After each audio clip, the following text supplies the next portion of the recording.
Kiranya kasih karunia dan damai sejahtera dari Allah Bapa dan dari anaknya Tuhan Yesus Kristus menyertai saudara sekalian. Amin. Shalom Bapak Ibu dan saudara-saudara yang dikasihi Tuhan Yesus Kristus. Kiranya saudara-saudara yang kami kasihi dalam keadaan sehat dan selalu dalam perlindungan Tuhan. Untuk mengawali setiap pekerjaan dan aktivitas kita dalam satu hari ini, sejenak marilah kita mendengarkan firman Tuhan terlebih dahulu sebagai kekuatan kita sesuai dengan Almanak KKBP dalam ayat harian pada hari Kamis tanggal 22 Juni 2022 yang tertulis dalam surat Titus pasal yang kedua ayat 11. Beginilah bunyi firman Tuhan. Karena kasih karunia Allah yang menyelamatkan semua manusia sudah nyata. Karena kasih karunia Allah yang menyelamatkan semua manusia sudah nyata.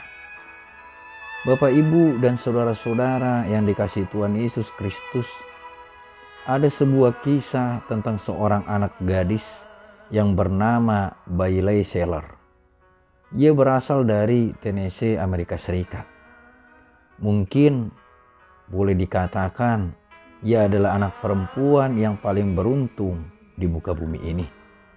Meskipun ayahnya telah meninggal karena kanker pada waktu Bailey berusia 16 tahun.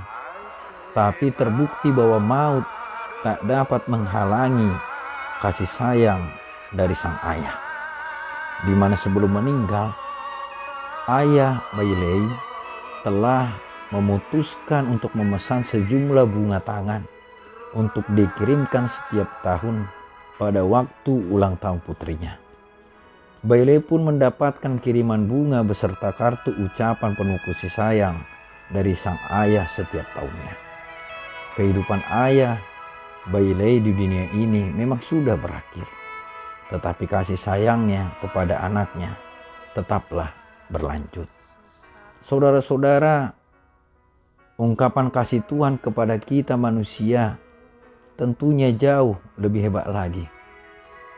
Kiriman bunga tanda kasih dari seorang ayah kepada anaknya suatu saat pasti akan berakhir juga. Tetapi tidak dengan kasih Allah kepada kita anak-anaknya. Kasih Allah tidak akan pernah berakhir dan berubah, sebab dialah kasih itu sendiri. Meski kita tak setia, sering mengecewakan Tuhan, dan mungkin melupakannya, Dia tetap setia menunggu kita kembali. Dan ketika kita sadar akan kesalahan kita, kemudian datang meminta ampun dengan mencucurkan air mata kepadanya, Tuhan menghapus air mata kita dan Ia juga menghibur kita. Itulah kasih yang nyata dari Bapa kepada anak-anaknya. Saudara-saudara, kasih karunia Allah juga nyata atas hidup kita yang penuh dosa. Tentunya orang yang bersalah pasti akan menerima hukuman. Dan sesungguhnya kita pun adalah orang-orang hukuman karena dosa-dosa yang kita perbuat selama ini. Namun Allah telah menggantikan hukuman kita agar kita selamat melalui kematian anaknya Tuhan Yesus Kristus. Kita pun selamat dari maut. Namun Tuhan Yesuslah yang menanggung atau menghadapi maut. Dalam Roma pasal 6 ayat 23 dikatakan, sebab upah dosa ialah maut, tetapi karunia Allah ialah hidup yang kekal dalam Kristus Yesus Tuhan kita. Jadi karena kasih karunia Allah itu nyata, maka jangan pernah sia-siakan kasih Allah.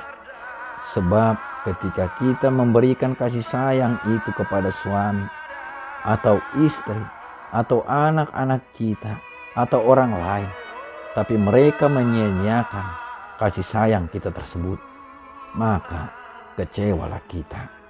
Jangan sampai Allah pun menjadi kecewa karena kita menyia-nyiakan kasih-Nya. Kalaupun saat ini kita merasa telah menyia-nyiakan kasih Allah, maka berubahlah dalam sikap hidupmu, sebab masih ada waktu dan kesempatan. Jadilah orang yang penuh kasih, karena Allah yang kita sembah adalah Maha Kasih, dan melalui kasih-Nya kita selamat. Amin. Marilah kita berdoa. Terpujilah Engkau ya Allah Bapa kami yang bertahta di dalam kerajaan surga, yang kami sembah di dalam Kristus Yesus Tuhan dan Juru Selamat kami. Terima kasih ya Bapa untuk sapaan firman-Mu saat ini yang telah menyatakan kasih karunia-Mu yang nyata bagi kami umat-Mu. Kami ini adalah orang yang lemah dan orang yang berdosa, yang seharusnya menerima hukuman. Tapi atas dasar kasih karunia-Mu, maka kami pun selamat dan beroleh kehidupan hingga saat ini melalui kematian anak-Mu Tuhan Yesus Kristus. Ya Bapa, kiranya melalui firman-Mu saat ini kami semakin mengandalkan kasih Tuhan. Kiranya Engkau juga memberkati kehidupan kami, dan kami pun menyerahkan hidup kami ini hanya di dalam nama anak-Mu Tuhan Yesus Kristus, Juru Selamat kami. Amin.